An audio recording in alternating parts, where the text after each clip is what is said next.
ಕಷ್ಟದಲ್ಲಿರೋದು. ನಿನಗೊಬ್ಬನಿಗೇನಾ ಇಲ್ಲಿ ಕಷ್ಟಗಳಿರೋದು? ಸಮಸ್ಯೆಗಳ ಸರಮಾಲೆಯಲ್ಲಿ ಸಿಲುಕಾಕೊಂಡು ಒದ್ದಾಡ್ತಾ ಇರೋದು ನೀನೊಬ್ಬನೇನಾ? ಪ್ರಪಂಚದ 650 ಕೋಟಿಗೂ ಹೆಚ್ಚಿನ ಜನಸಂಖ್ಯೆಯಲ್ಲಿ ನೀನು ಕೂಡ ಒಬ್ಬ. ಇಲ್ಲಿ ನಿನಗಿಂತನೂ ಹೆಚ್ಚು ಕಷ್ಟಪಡೋ ಜನ ಇದ್ದಾರೆ. ನಿನ್ನಲ್ಲಿರೋದು ಎಷ್ಟೋ ಜನಗಳ ಹತ್ರ ಇಲ್ಲ. ಅದನ್ನ ನೋಡಿ ಸಮಾಧಾನ ಪಟ್ಕೋ. ಅಳೋರನ್ನ ಏನಂತಾರೆ ಅನ್ನೋದನ್ನ ನಿನಗೆ ಬಿಡಿಸಿ ಹೇಳ್ಬೇಕಾಗಿಲ್ಲ. ನಿನ್ ತರ ಅಳ್ಕೊಂತ ಕೂತ್ರೆ ಯಾಕೆ ಅಳ್ತಾ ಇದೀಯಾ? ಅಳೋದಕ್ಕೆ ನಿನಗೇನಾಗಿದೆ?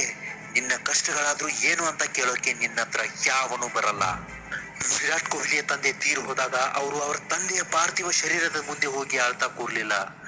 ಅವರಿಗೆ ಬಂದೊದಗಿದ ಅವಕಾಶವನ್ನ ಬಿಟ್ಟು ಹೋಗ್ಲಿಲ್ಲ. ನಿಜ, ಜನ್ಮ ಕೊಟ್ಟ ತಂದೆಯ ಅಂತ್ಯ ಸಂಸ್ಕಾರ ಮಾಡಬೇಕಾದದ್ದು ಮಗನ ಕರ್ತವ್ಯ. ಆದ್ರೆ ಅವರಿಗೆ ಸಿಕ್ಕಂತಹ ಅವಕಾಶ ಕಳ್ಕೊಂಡಿದ್ದಿದ್ರೆ ಅವರ ಭವಿಷ್ಯವೇ ಮಣ್ಣು ಪಾಲಾಗಿ ಹೋಗ್ತಿತ್ತು ಅನ್ನೋದು ಕೂಡ ಅಷ್ಟೇ ಸತ್ಯ. ಸಿಕ್ಕ ಅವಕಾಶವನ್ನ ಉಪಯೋಗಿಸ್ಕೊಂಡ್ರು, ಕಣ್ಣೀರನ್ನ ತಡ್ಕೊಂಡ್ರು, ಆ ದಿನದ ಆಟವನ್ನ ತನ್ನ ತಂದೆಗೆ ಅರ್ಪಿಸಿ ಕೊನೆಗೆ ಹೋಗಿ ಅಂತ್ಯ ಸಂಸ್ಕಾರದಲ್ಲಿ ಭಾಗಿಯಾದ್ರು. ಅದೇ ನಾನು ಆಡಕ್ಕಾಗಲ್ಲ, ನನ್ನ ತಂದೆ ಹೋಗ್ಬಿಟ್ರಲ್ಲ ಅಂತ ಅಲ್ಲಿ ಅಳ್ತಾ ಕೂತಿದ್ರೆ ಇವತ್ತು ಸಚಿನ್ ತೆಂಡೂಲ್ಕರ್, ಮಹೇಂದ್ರ ಸಿಂಗ್ ಧೋನಿ ನಂತರದ ಅತ್ಯಂತ ಶ್ರೀಮಂತ ಕ್ರಿಕೆಟ್ ಆಟಗಾರ ಅನ್ಸ್ಕೊತಿರ್ಲಿಲ್ಲ.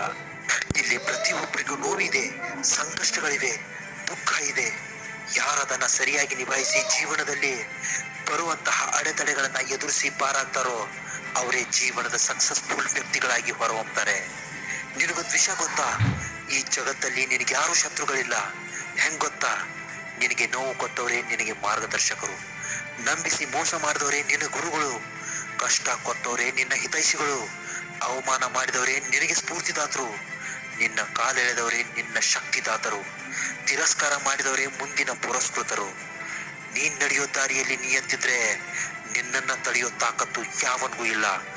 ಕಷ್ಟಗಳು ನಿನಗೆ ಬರ್ತಾ ಇದೆ ಅಂದ್ರೆ ನಿನ್ನನ್ನ ಅದು ನಾಶ ಮಾಡೋದಕ್ಕೆ ಬರ್ತಾ ಇದೆ ಅಂತ ತಿಳ್ಕೊಳ್ಳೋದು ನಿನ್ನ ಅತಿ ದೊಡ್ಡತನ. ಅದು ನಿನ್ನೊಳಗಿನ ಶಕ್ತಿಯನ್ನ ಅರ್ಥ ಮಾಡಿಸೋದಕ್ಕೆ ಬರ್ತಾ ಇದೆ. ಮಲಗಿದ್ದ ನಿನ್ನನ್ನ ಎಬ್ಸೋಕ್ ಬರ್ತಾ ಇದೆ.